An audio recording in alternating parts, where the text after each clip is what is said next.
Okay, ladies and gentlemen, welcome to the second panel. It's my honor to be here with such august company. We're going to try to keep the introductions to a minimum because, quite frankly, what they have to say, what the speakers have to say, and your questions are more important than the information that you can get from reading.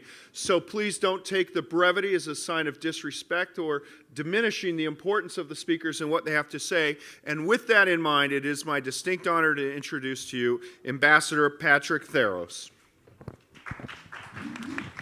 Thank you very much. Is this work? Yeah, thank you very much. Thank you very much for coming today. I'm very excited about our panel and about our conference. And we're moving on right now into a discussion of a new reality that is part of the game-changing events in our region of the world. Our new reality in this panel is that within a 5, 10, 15 years, the United States will become the energy market maker, whether it's in oil or natural gas. A position that was held by the Middle East region, by the Gulf region in particular, since the 60s. Gulf influence, the influence of the Arab oil-producing countries reached its apogee in 1973 with the Saudi-led oil embargo following the '73 war, in which for a time it really looked like that part of the world had its arm around the throat of the rest of the world. Since then, there has been a gradual decline continuous decline in the power of the Gulf region to determine oil markets. And now we may be reaching, I am convinced we are reaching a period in which 10 years from now, the Gulf will be a secondary producer, still an important swing producer, but a secondary producer. I would like to talk about not how this is happening now, but what will the Gulf look like in 10 or 15 years' time. You have to make certain, when you're talking that far out in the future, you have to make certain assumptions. Assumption number one is there will be no catastrophic or history-changing event in the next 10 years. That may be the most difficult assumption of all. I spent my entire career in the Foreign Service, beginning in 1963, listening to predictions that Saudi Arabia will fall apart, will destabilize, will implode, and they never came true. I'm not sure we can make that assumption today. There are a number of changes that have occurred in the kingdom. First is the youth bulge, where you have literally 30 or 40% of the population with a good education, some good skills, and very high expectations, and a state that is unable to fulfill those expectations. Clearly, if it doesn't, something's going to break.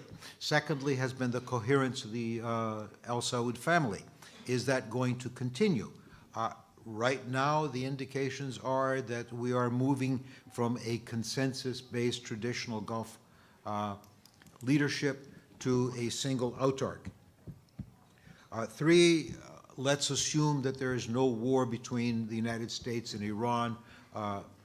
Any local war involving Iran would involve the United States very quickly, nor that the U.S. does not end up going to war with China or something else. And there are a number of other events that I'm assuming out for this discussion. Inevitable, as I said, the United States will become the market maker. There are obstacles in the timetable. Biggest one, of course, being NIMBY. We lack at the moment the internal pipeline infrastructure to be a really effective exporter of, particularly of LNG and of oil in general, but we're working on it. The question of how fast we're working on it, how effective we're working on it, is determined partly by domestic politics, that I would rather have the pipeline in David's backyard, not mine. Falling prices, rising prices provide different incentives. Will the Chinese threat to boycott American LNG exports affect how quickly we ramp up? But at some point, we will have we will have ramped up. The other assumption that I'm making is I think U.S. domestic politics are moving inexorably towards greater isolationism. Even though we created the current world order, it is very clear to me, at least, that my relatives in Ohio don't want any part of the current world order anymore. They want our troops to come home. They don't want foreign entanglements. They want to come home. Should we succeed beyond our wildest expectations and persuade the Europeans to rearm, why would they have any need to listen to us at that point? China is becoming stronger. We're moving into a multipolar world, and I think the mood in this country is such that we're not going to try and reassert ourselves effectively as the global power. Now, how will this affect the Gulf region? First of all, is the Gulf region's ability to leverage the rest of the world will decline, and it will decline dramatically. The only way that the Gulf will be able in 15 years from now to influence the world is one of two ways, the bad way and the good way. The bad way, that internal instability in the Gulf region becomes so horrible, wars break out, more movement of refugees and so forth, that the world is forced to intervene just to keep the lid on. I hope that is not the route the Gulf will take. The other route is to actually get their act together on making their economies self-sufficient. They have to move away from the rentier economy. They can no longer survive on the export of energy, oil, and gas, and expect that they will be able to function properly as states. Different states face different problems in the region. Kuwait, the UAE, and Qatar are more or less the best positions to adapt to this to the world. They have very large energy production, well-positioned sovereign wealth funds, very small native populations, and they are actually the three states where there's probably more internal ferment about adjusting the political reality in all three states. So I pretty much believe that those three small states will be in a position to adjust to a reality of working domestically, of getting their house in order. Oman should be in fairly decent shape. It has a diverse geography, just enough oil and gas to sustain itself, but not to become totally dependent on it. Political stability, assuming that the succession of the Sultan proceeds in a normal fashion. Oman will probably be separating itself further and further from the rest of the GCC. It can go its own way. It faces the Indian Ocean. It has its own reality. Bahrain, I fear, is, for want of a better term, and it's a horrible thing because I have a lot of Bahraini friends, a basket case. It has a minority that rules over a large majority, and Yemen we discussed enough. Iran, Iraq, and Saudi Arabia face different challenges. They are large countries. They have, Iran and Iraq have the potential to diversify. They have agriculture, they sit in strategic positions, they have large educated populations, they have, Iran in particular has a large diaspora, that if there is internal change in the country, Iran can remain a world power. Saudi Arabia faces the greatest challenge, as I said at the beginning. It needs to divert massive amounts of its resources into domestic development. The Crown Prince, Mohammed bin Salman, is clearly trying to do it. He's been a little ham-handed at it, but I still wish him luck on that one. Thank you, Ambassador Theros. Our second speaker, Ambassador Ann Patterson, will speak on the role of energy in GCC relations. Ambassador Patterson. Thank you to the organizers of this conference. It's very timely to look at the future of the Gulf countries and implicitly their relations with the U.S. The last time I spoke at this forum, I said U.S. interests in the region have been, in my view, remarkably consistent, and that was security of energy supplies and the security of Israel. And Israel is now a preeminent military power in the region and faces no serious threat from any adversary. So that leaves energy, and I wanted to speak about two elements. Energy's role in Gulf relations with the U.S. and the role of energy within the GCC. Like most people in this room, I have shelves of books that predicted we were going to run out of oil, so we should probably all be careful about making predictions. Yes, the U.S. is now the world's largest petroleum producer, but in the second quarter of 2018, we still imported about 10 million barrels a day, with 42% of that from Canada and only 8% from Saudi Arabia. The really staggering figure is U.S. net imports, the difference between exports and imports, which have dropped to their lowest level in 60 years and continue to go down. As Ambassador Theros say, the U.S. might well be energy independent in the next 5 years.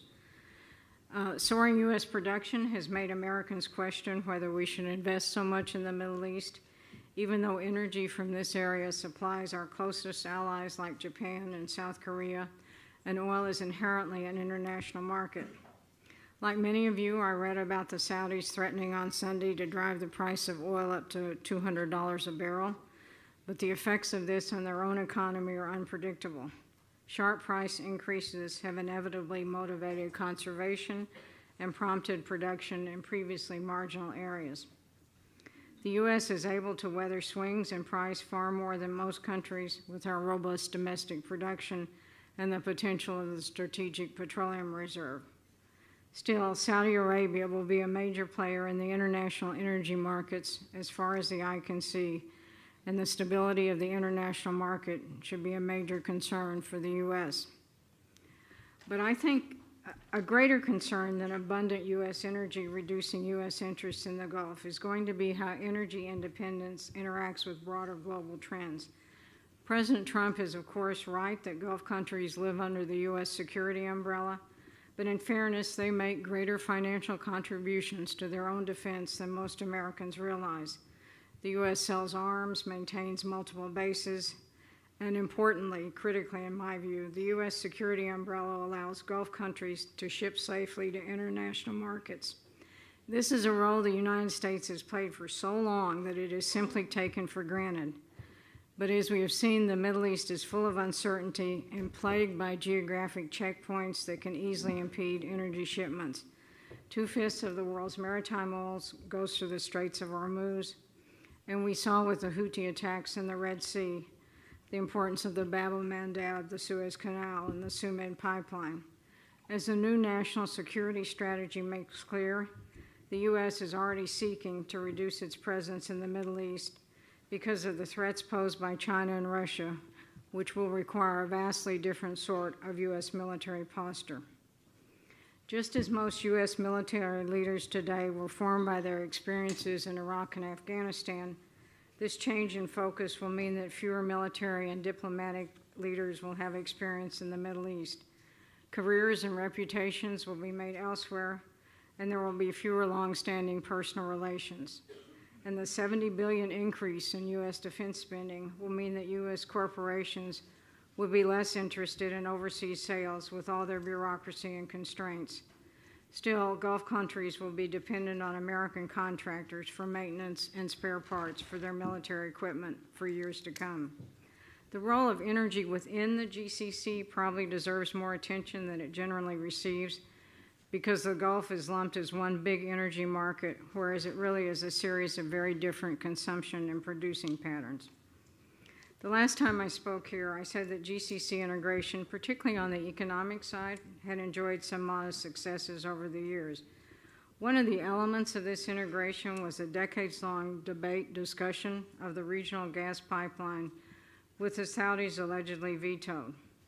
Much like collective GCC defense that many U.S. administrations tried to encourage, energy integration of the Arabian Peninsula made an incredible amount of sense, but faltered entirely on political concerns.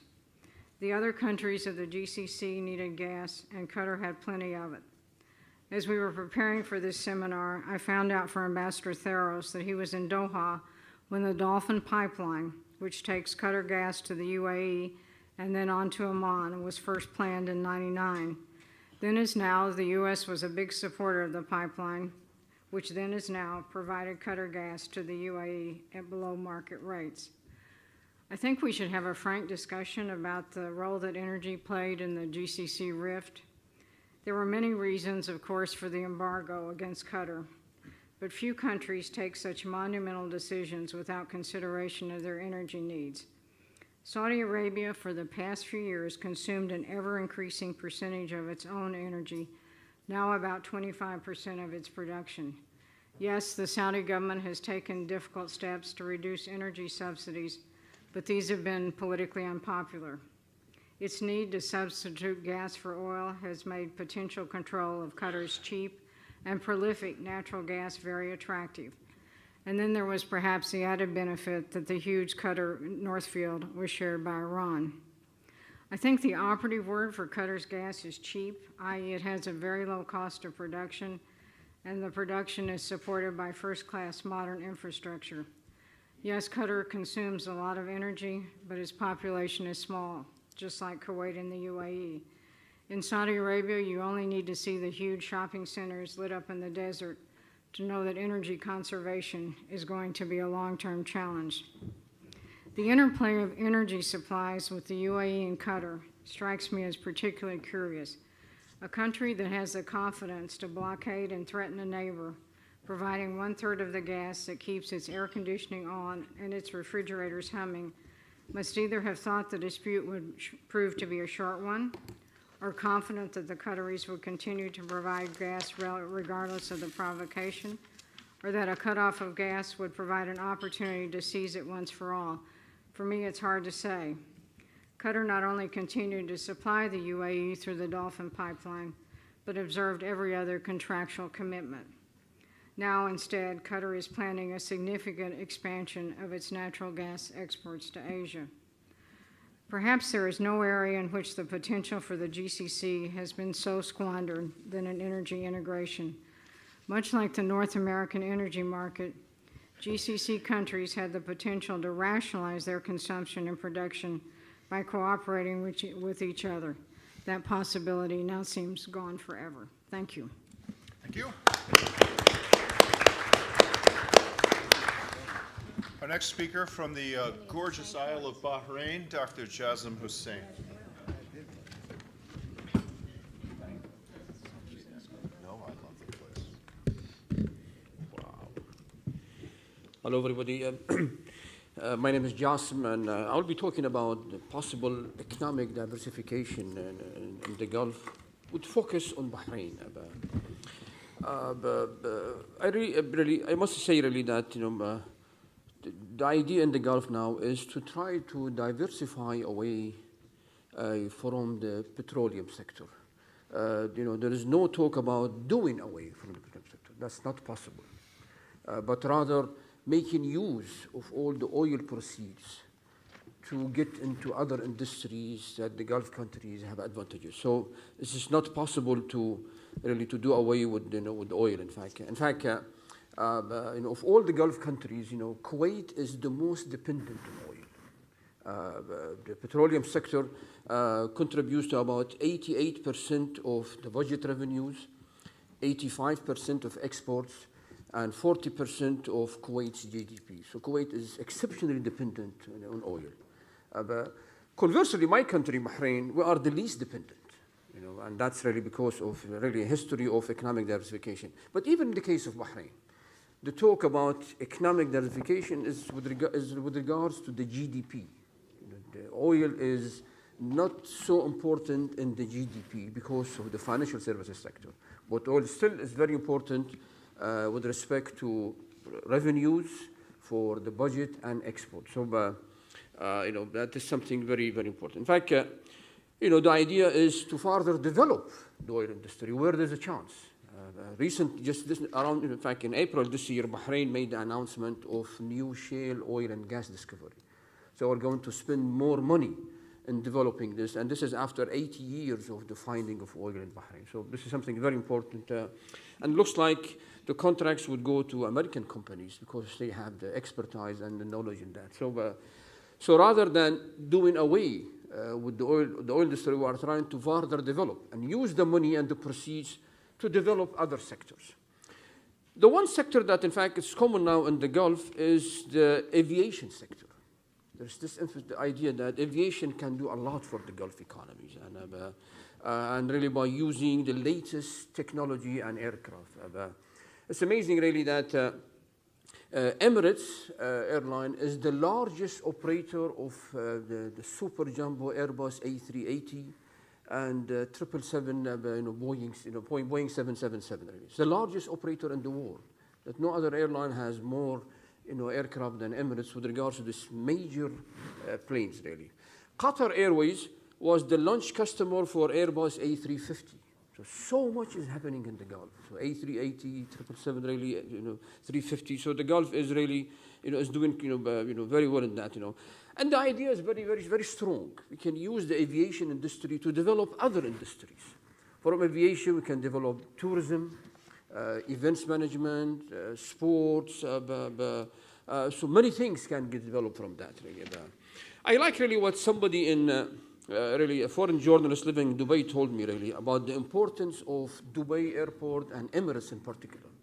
He summed it up this way. He said that Emirates is Dubai and Dubai is Emirates. That Emirates is making so much contribution to Dubai economy that the economy depends a lot on Emirates Airlines, by bringing transit passengers, tourists, and many other things.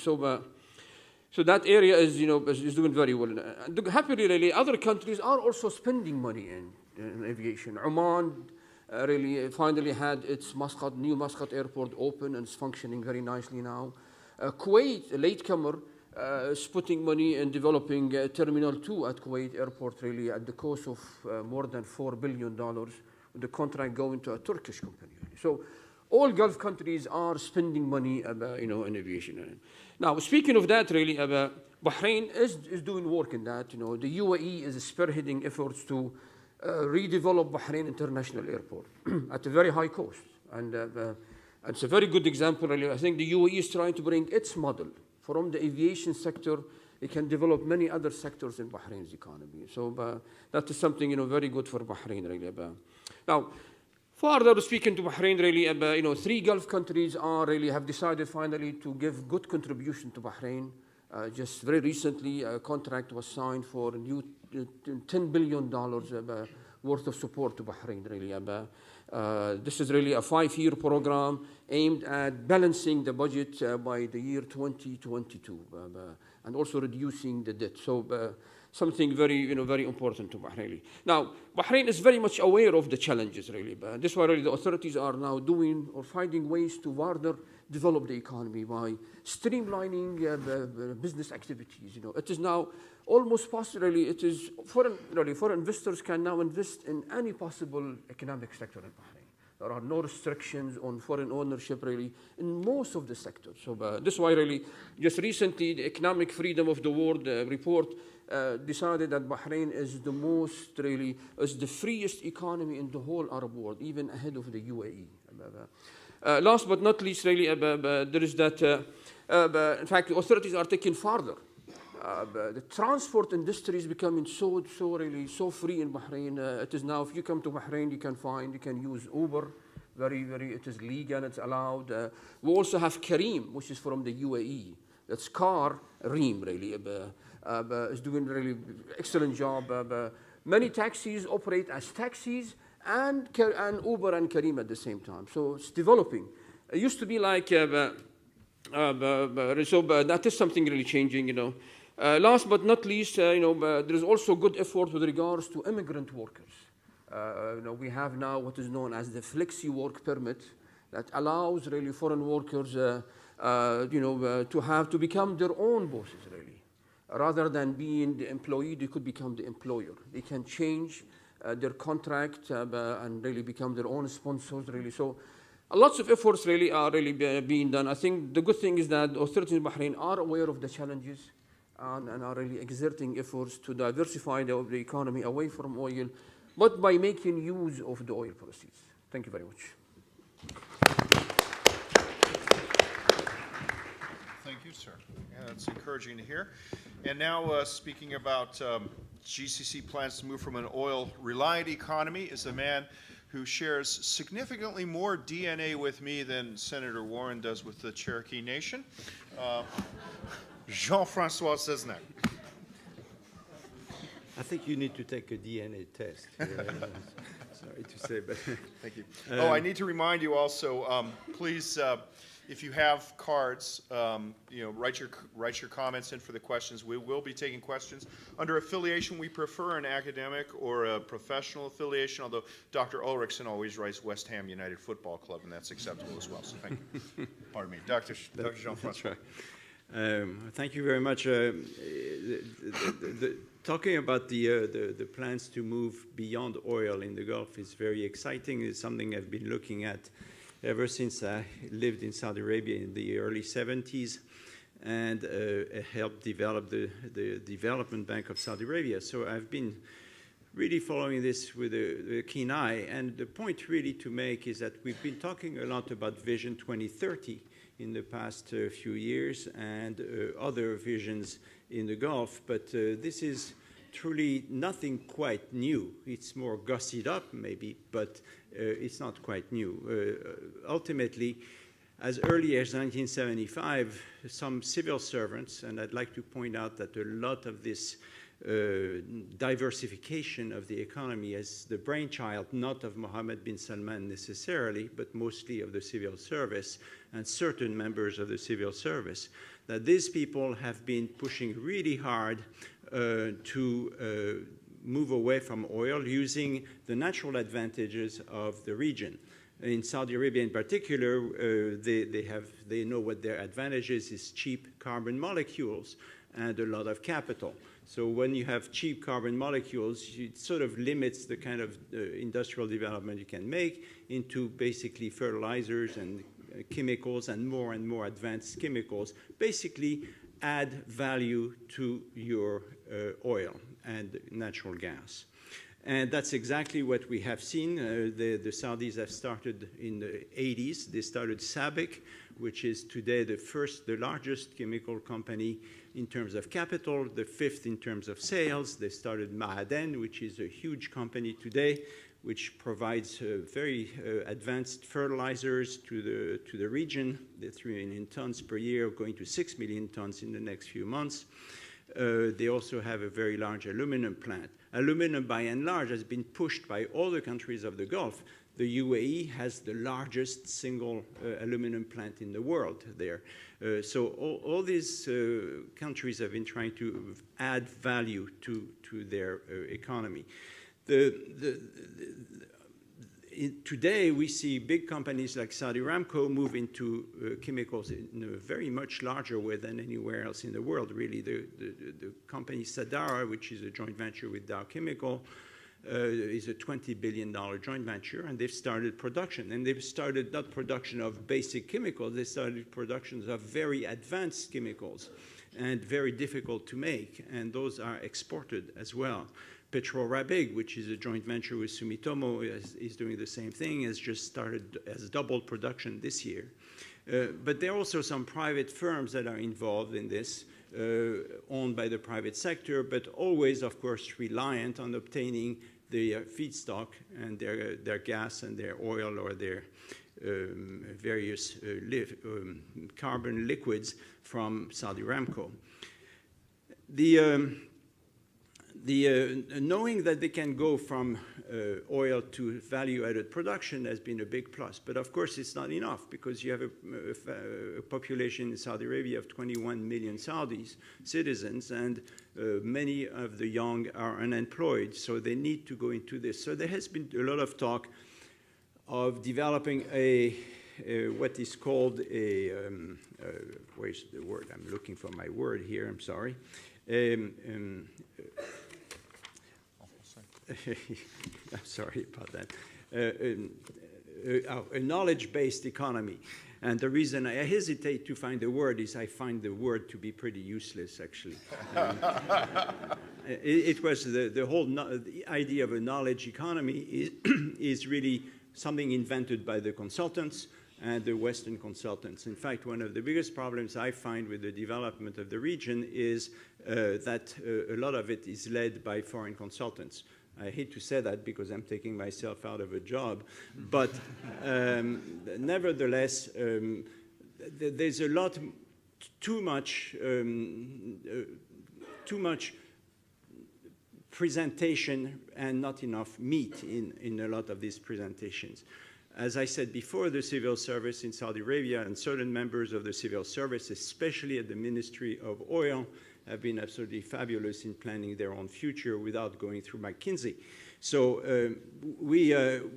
I find that really the whole idea of knowledge industry, knowledge development, which really implies that the Saudis and the Emiratis will take the good, healthy jobs, the white-collar jobs where you don't get your hands dirty, and they will let the Indians and the Pakistanis and the Filipinos do the dirty work, I think is a dreadful mistake. And if it's, in fact, I think most of the people in the region know that it is a mistake, and they're not even following that, because the key is you can have a lot of engineers, but you will also need a lot of workers, and these have to be trained.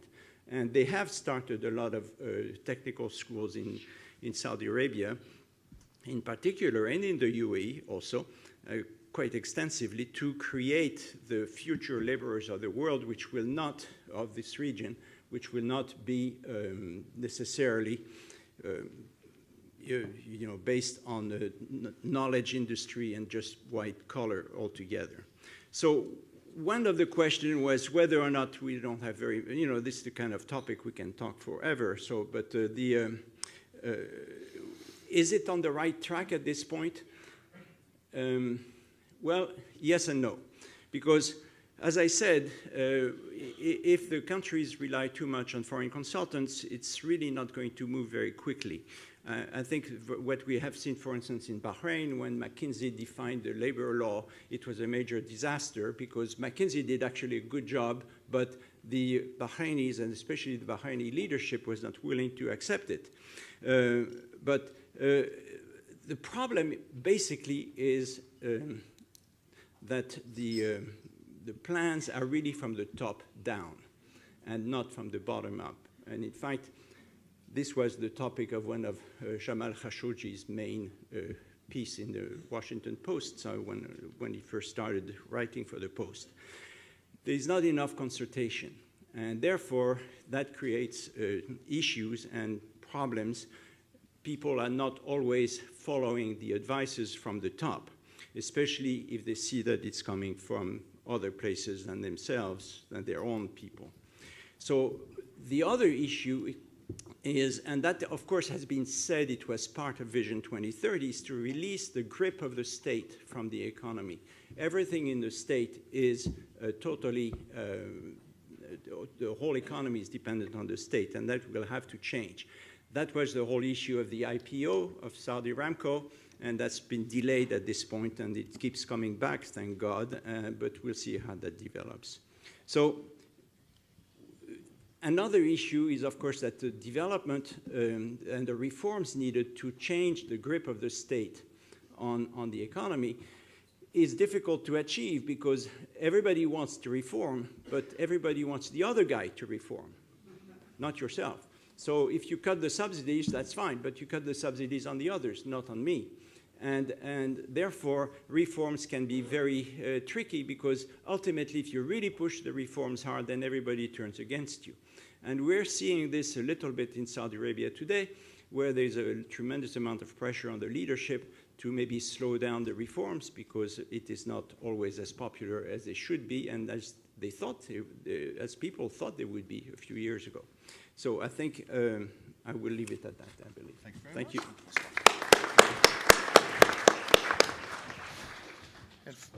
Please. And finally, a former director of British Institute of Middle East Studies and the current dean of Georgetown University, Qatar, a man who I hope considers me a friend. I consider him one, but that's generally because I try to borrow money from him. Mr. Gerd Nonneman. Thank you. Fortunately, I can say I left my stint as Dean of Georgetown in Qatar behind, so I can now live a normal life as a professor there. I did choose to stay there rather than come to Washington, I have to say. Picking up the theme that Jean-Francois just talked about from maybe a slightly different angle and linking it to a couple of the things we've heard before, essentially the problem is one of transitioning to this whole thing, this future beyond oil. Why? Well, the question about financial sustainability. What's sustainable in the longer term future? Because it's not just financial, but also the political implications of that. So how do you do that? Two options. Either you continue to rely on oil, and we've already seen that apart from Qatar, Kuwait, and Abu Dhabi, that's not really an option. So the others, at least, have to find other solutions. And the idea then is you develop a non-oil, or at least non-hydrocarbon dependent economy, or one that's majority non-hydrocarbon dependent.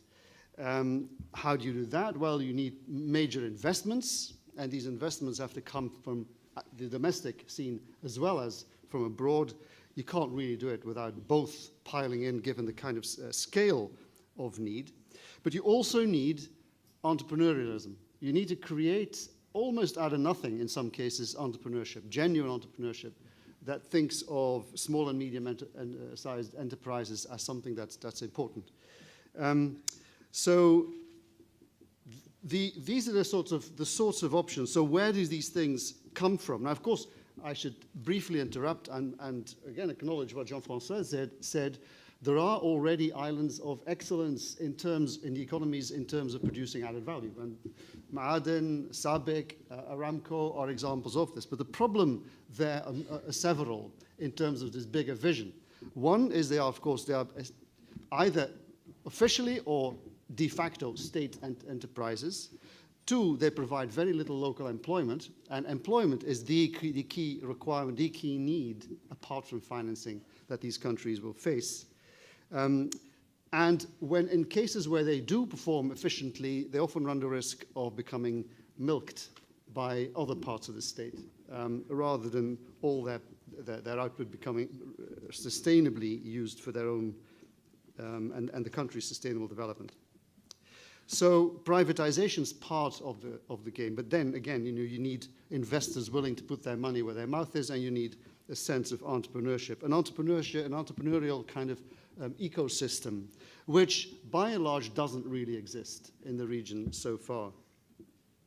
Another thing you need for these investors, whether foreign or domestic, to put their money where their mouths or the leadership's mouths are, is confidence. Confidence in the consistent availability of opportunity for doing business in the future, not just tomorrow, and a confidence in a reliable policy and legal framework. And as I think many of us, well, all of you will realize, that's a very problematic proposition. And what's been going on in Saudi Arabia since MBS came to power hasn't improved that, to put it very, very mildly. So, okay, back very quickly to the question of oil-based development, or sticking with a significant portion of that. Abu Dhabi, Kuwait, and Qatar can do this for a while, but even there's a realization that there are limits to that in the future. We already know that, for instance, Saudi Arabia and others, a lot of these states are consuming a lot of their own production. But perhaps more importantly, while oil will always remain important in one way or another, it's not going to remain the chief source of energy production, particularly with climate change concerns and so on. We're already seeing great pressures on that. So certainly Saudi Arabia, Oman, and Bahrain don't even have the wherewithal purely in terms of oil production, or at least oil available for exports, to keep relying on that. There is something then that worsened it in the case of Saudi Arabia. If we think back to, I think it was about 2016, when the first big statements came about Vision 2030 and the need to be revolutionary and really break the old dependence and move fast. It was because, in part, as many people and Mohammed bin Salman himself said, if we don't change now, within 5 years, we'll run out of money. right? We ran out of money. In fact, it was worse than that, I would argue. It was even, strictly speaking, on the basis of the available reserves, it might have been 3 years. But it was even worse than that, and I've not often heard this pointed out. The Saudi currency is pegged to the dollar. To maintain that peg when the situation was so tricky, so brittle, potentially, requires keeping a lot of your reserves available to support that peg. If the market had gone wrong, the outflow would have been very quick, it would have been a hemorrhage. So some people argued there were only about 3 months' worth of resources left. So in other words, there were reasons for Saudi Arabia to really move fast. And of course, that's where the point where many people have said Qatar might have been a tempting target too for that reason. So at the moment, if one can't rely on the oil-based future, then there are all these alternatives, particularly go beyond hydrocarbons. But of course, there is an intermediate stage, and that can rely on gas. And I think here Qatar, again, has an exceptional position because it does have these huge gas reserves. It's one of the top producers and exporters of LNG. And even with the US potentially coming online, actually, or more as an exporter, this may be constrained by the current spat with China over trade. And if China does impose 25% of taxes on LNG, then the LNG expansion in the US may no longer be viable. So it's quite possible that Qatar in 5 years from now will still be, or again be, the #1 producer. But even Qatar wants to change. So non-oil and non-hydrocarbon development then. What about this entrepreneurialism? There are reforms, as some people have already pointed out, in all of these states. There are subsidy reductions and so on, but it's been very limited and on its own isn't going to do the trick. And it's constrained by all kinds of political considerations for the social contract.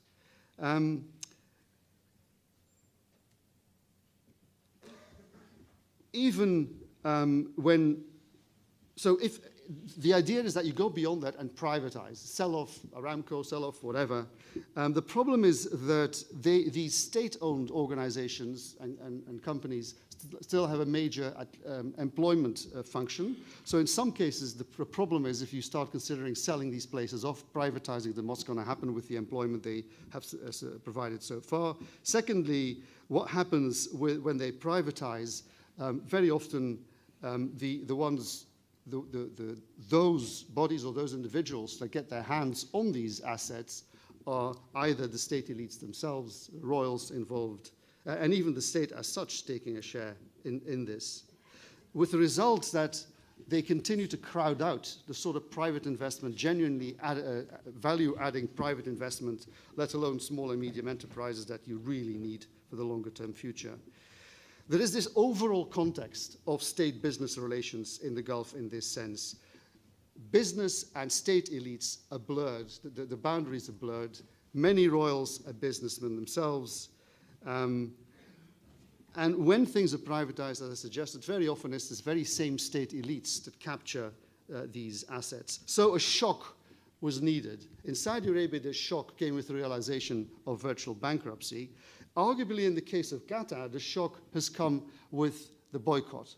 Because in some ways, what's been striking to me, although still tentatively, observing the Qatari social society and culture around entrepreneurialism, it's received a major boost, bottom-up as well as top-down, since the crisis. There's been attempts for several years, all kinds of educational, governmental, funding, initiatives in place to push entrepreneurialism, but really it seems to have taken off since the boycott. So it remains tentative, and in Qatar too, you have the old pathology of state-business relations of the old style that I've just talked about. So success is by no means assured, but I think if anything, Qatar is now in a slightly better position than the others on that. Let me finish on that note. Perhaps to say, on the other hand, as Christian suggested earlier this morning, the Qatar crisis and what it says about the policy and political risk in the region and in general, and in Saudi Arabia in particular, have surely severely undermined precisely the domestic and external confidence on the part both of major investors and new entrepreneurs. That's an essential ingredient if there's going to be any success at creating the kind of sustainable post-oil economy we're all talking about.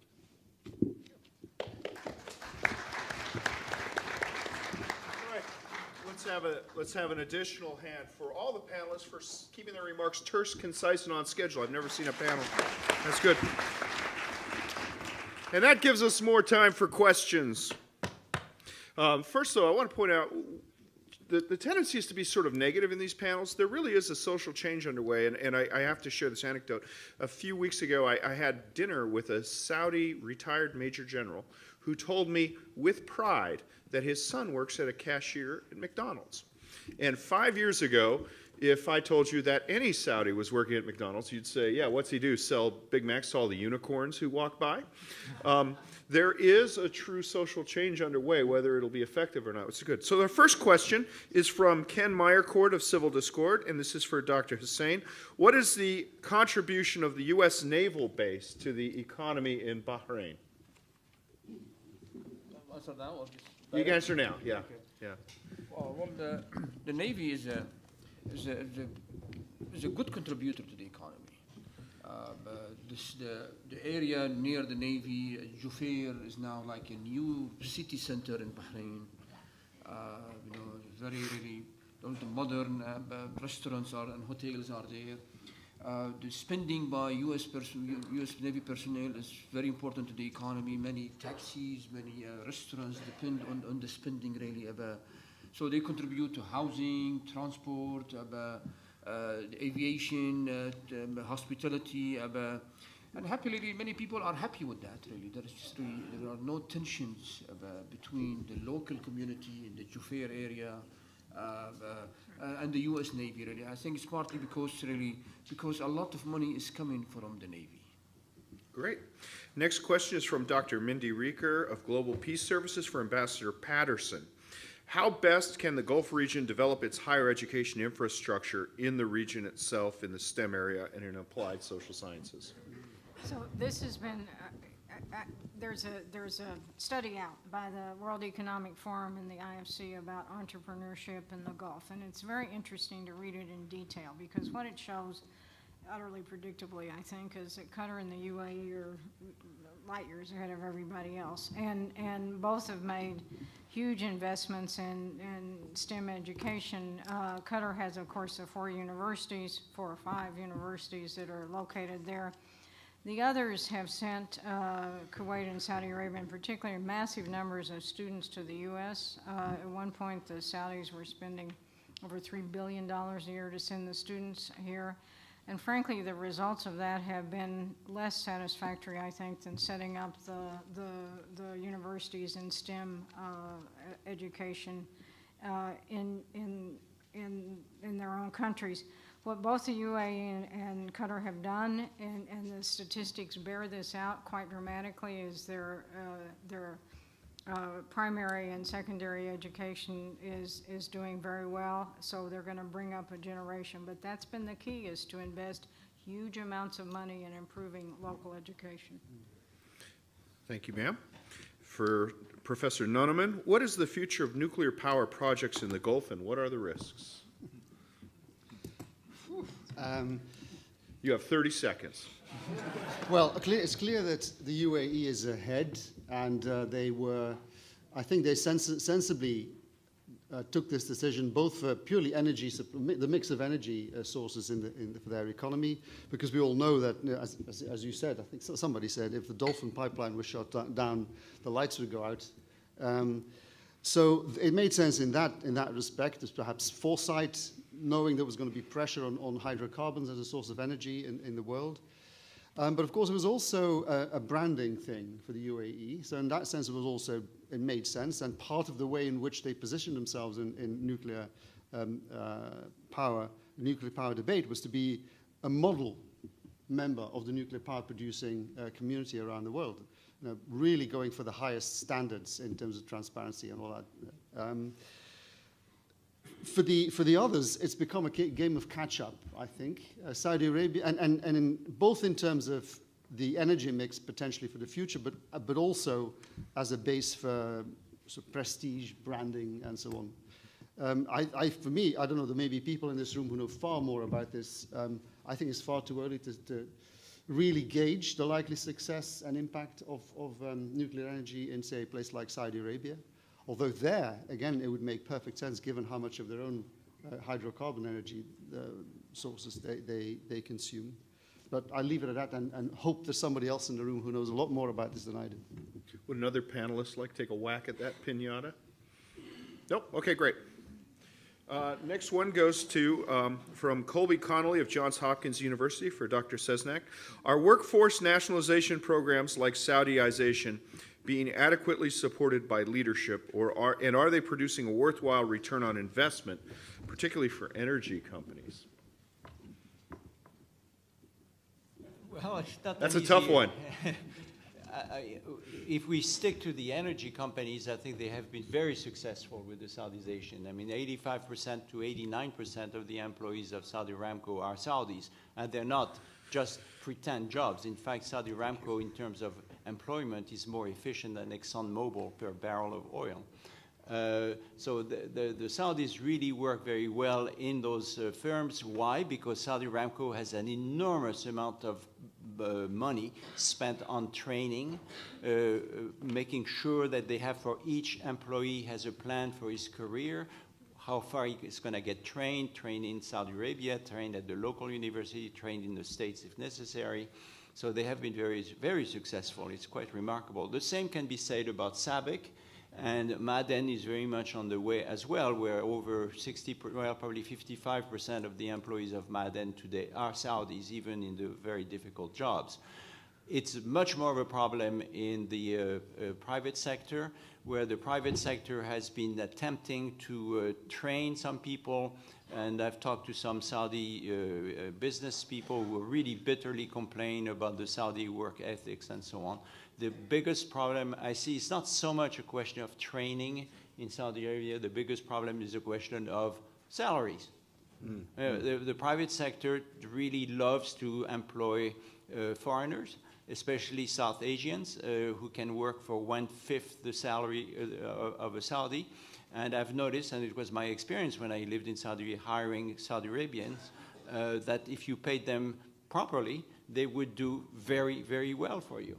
And I think that is really, in fact, vastly underestimated by the leadership in Saudi Arabia. And that is where I sort of get my ire up about the foreign consultants, because the foreign consultants keep really trying to sell big programs to train Saudis and to give them the right technical things. If you paid the Saudis, you could really work with them very well and train them much more easily. That's a good point. Next question for Ambassador Theros on Arab sovereign wealth funds and U.S. withholding. Obviously, there's been threats to denominate oil transactions in Chinese yuan. Are Arab wealth funds sufficiently large and diversified to become an economic policy weapon and to affect global capital flows and investment? I don't believe that any of these sovereign wealth funds really wants to become a policy weapon. That would contradict the reason that they exist. Just by sort of a small notation, before Qatar Investment Authority was known by that name, it was referred to as the Supreme Committee for the Protection of the Future. The wealth funds were formed for the express purpose of what happens when we can no longer depend on energy, whether energy to survive economically. Yes, from time to time, I think certain investments were made in different places for political purposes. As a positive weapon that you want to engage, for example, in the United States, and you go and invest in certain parts of the United States that are currently undercapitalized, yeah, it probably makes some sense to do it positively. Withholding investment from a country flies against the rationale for the existence of the sovereign wealth fund and is probably financially damaging. So I think you will see in the future that the wealth funds will make their investments primarily as economic and account for the future rather than, and as part of the diversification of the economies of the country, rather than as a political weapon. Representative Moran has an easy question for Ambassador Patterson. Will democratization of the Arab world ever happen in our lifetime? Is the hope of the Arab Spring dead for the rest of our lives? You have 45 seconds. Well, it doesn't, the democratization doesn't look, it doesn't look too promising. So no, I think given what we've seen in areas outside the Gulf, it doesn't look too likely that we're going to have widespread democratization. I think we'll be, I think from American standpoint, we'll be exceedingly lucky just to hold on to some of the gains that have been made. All right. Sorry to hear that, but I can't disagree with you. Ms. Elizabeth Myers of Inside Arabia asks Dr. Nonneman, how is real entrepreneurship possible under regimes where progress without change is the reality and critical thinking and innovation are suppressed historically and culturally and women's rights remain repressed? Well, exactly.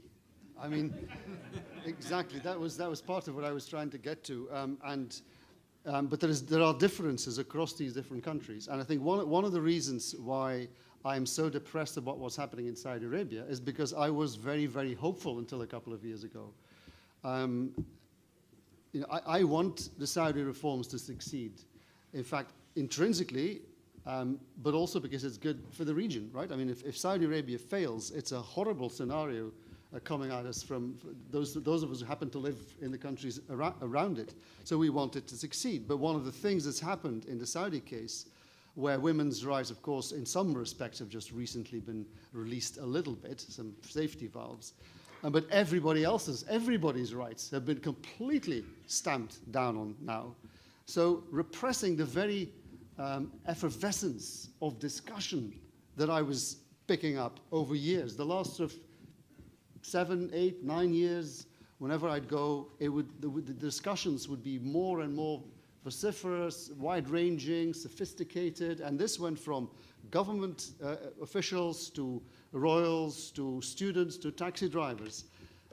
There was something, I mean, there was no formal release of the political sort of environment. There was no formal opening up, but in these very tangible ways, Saudis were discussing everything under the sun virtually, and that kind of energy is a necessary, I would say, is a necessary ingredient to the kind of entrepreneurial spirit and inventiveness and creativity that you need to build these future economies. That's one of the things that's been completely wrecked now, and some of the countries surrounding it, fortunately, still have a little more room for that. In fact, in Qatar, I'm observing there is rather a lot of it these days. Partly, I think, stimulated by the boycott. I'm a bit worried about the UAE in this sense too, that becoming a complete and utter police state is dampening the very creativity that you need for this. So yes, I mean, I can see where you're coming from. Well, and picking up on the cheerful note, Dr. Husain, Haneen Kufan of Inside Arabia says, what is the relationship between Bahrain and Saudi Arabia? Does Bahrain have sovereignty? Bit of a hardball there. Is it Chatham House rule?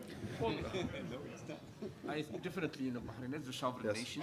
But one thing for sure now, Saudi Arabia has more influence today than it had really several years ago, and especially before the events of 2011 really. In fact, not only Saudi, also the UAE. The UAE now is very important in Bahrain. So is with Saudi really, but Bahrain has to avoid really upsetting, Riyadh and Abu Dhabi, has to follow really foreign policies of Saudi Arabia and the UAE with regards to Iran, Qatar, So there's more influence, but definitely Bahrain also has its own unique situation. Given the dynamics, Bahrain is close to Iran, the Shia community, the Shia elements in Bahrain, and the culture that we have. There will be elections in Bahrain in November, so. More influence, yes, but definitely Bahrain is a sovereign nation. Yeah. And I will abuse my prerogatives here and tell you, I have spoken to my friends of what I call the Des Roches curve, which is there's an inverse relationship between the number of times a country's leaders invoke their sovereignty and the desirability of living in that country. Countries that our president has characterized in terms that I would not use in front of this audience or indeed in front of a woman, their leaders tend to mention their national sovereignty quite frequently. The Prime Minister of Norway very rarely mentions Norwegian sovereignty. So the Des Roches curve, there is an inverse relationship, and it also correlates with incidents of malaria and rickets. Humaira Durrani of Georgetown University asks Ambassador Theros, given the proposed diversification of the economies in the Gulf, what are the implications for migrant workers? It depends on the country you're in and the population. I am most familiar with the advances that have been made for migrant workers in Qatar, in part because of some rather dramatic changes that were initiated following the blockade. The kafala system has been, for all practical purposes, abolished.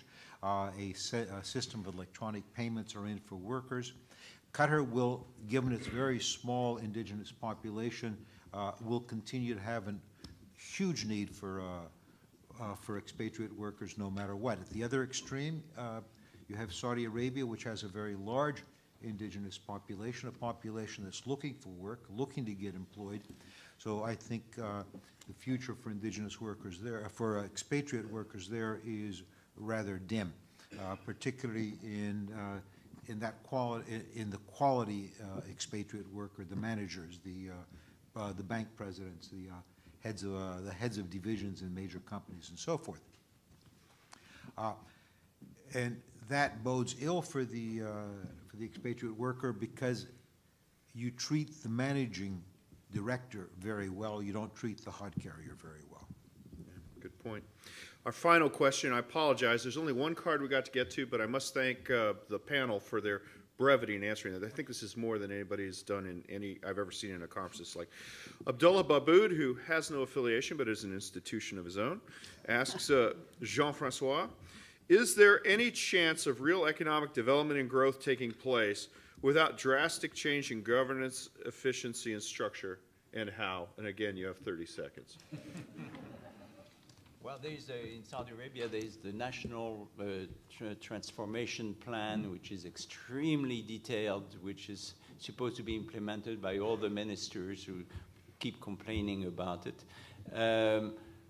Yes, of course, you need better governance for anything, really, anywhere, but especially for the development. But in many ways, it's like in this country, everything's focused on the president today. Well, everything's focused on the crown prince in Saudi Arabia today. But in fact, you have a very large, as I mentioned earlier, civil service that is very active, especially the top levels, and they are thinkers, and they have ideas on how to evolve, to develop things. So that, in many ways, that has some good governance. And if these guys are given the leeway to push forward and they really cancel or limit the influence of the state on everything in Saudi Arabia, well, I think, yes, we will see some development. And there has been development. You know,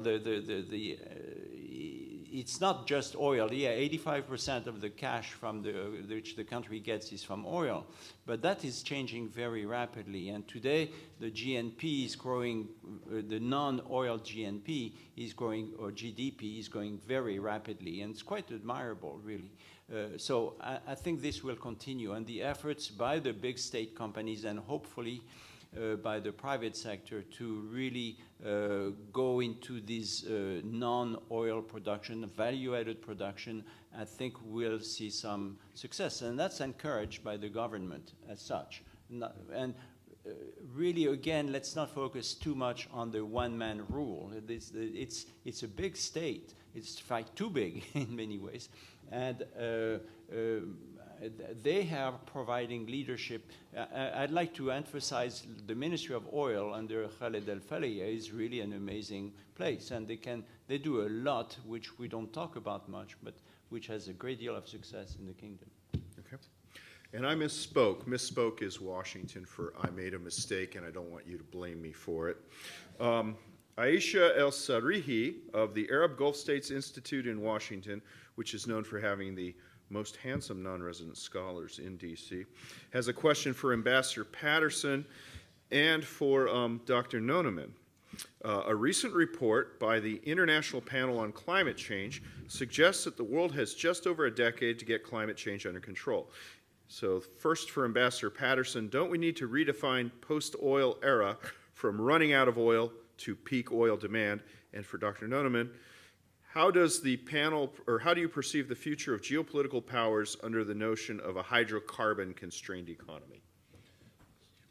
So I can only talk about the Obama administration, and the Obama administration worked vigorously with countries of the Gulf, and particularly with Saudi Arabia, on climate change issues with frankly some modest success. It was, you know, there are many issues, but with some modesty, it was a very high priority of Secretary Kerry. My impression, again, although I'm certainly not in government, is that effort has faltered rather considerably under this administration, and there's not nearly the interaction with the Gulf countries on this issue that there used to be. I think I'd need to go away and have a sabbatical before I answer that question properly. But first of all, I don't think, well, it's clear that whatever the science tells us, and it's clearly compelling, that governments around the world are not going to act in time. So it's not as if things are going to change within 10 years, sadly enough for our children and grandchildren. So in that sense, I don't think the geopolitics is going to change dramatically anytime soon. But one thing I would say is that certainly one of the things you're going to see is that oil is going to become relatively less important. It's going to remain important for petrochemical use and all that, petrochemicals and plastics and so on, but far, far less for energy production, and that's going to come fairly soon, I would suggest. Whereas LNG will remain for a much longer time a key component of energy production around the world because it burns much more cleanly. So regionally, that's going to mean a difference. You know, clearly, Qatar is going to become more important, perhaps also more targeted, who knows, but that's going to be an interesting place to watch. The other thing I'd say is that if you look back just 10 years and you listen to the discussions on climate, on carbon tax, on what to do with energy mixes, in the Gulf states, there was a completely different conversation than what you're hearing now. There was the Saudi energy advisor, I think Dr. Mohammed al-Sabban, he was known as Dr. No. I mean, he always said no to any suggestions of limiting this. And in Qatar, nobody spoke about it. And then you get to, for instance, the UN COP18 in Doha, where you have Mr. Qatari Energy, Abdullah Al-Attiyah, who ends up chairing the conference and ends up pushing through decisions for the United Nations Climate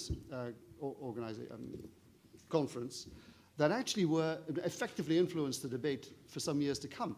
And so he seems to have had some kind of epiphany.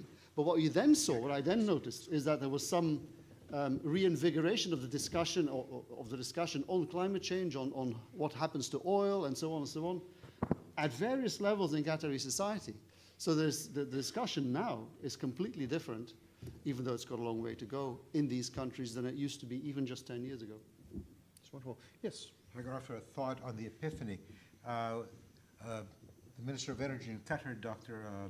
Mohammed Al-Attiyah, was an early critic of the Kyoto Agreement. He came here to the States, made several speeches condemning it. He told me a few years later when I asked him why he had made this, why he had flipped, he said someone showed him a graph of the 70-foot above sea level, which would be inundated should the Greenland ice cap slip off. And he literally looked at it and realized that half of Qatar would disappear. Well, I believe in the Holy Spirit. Any other epiphanies while we're here before we wrap up? All right. Well, the wisdom is on it. Let's hear it again for the panel. Great discussion. I must say, I've lived in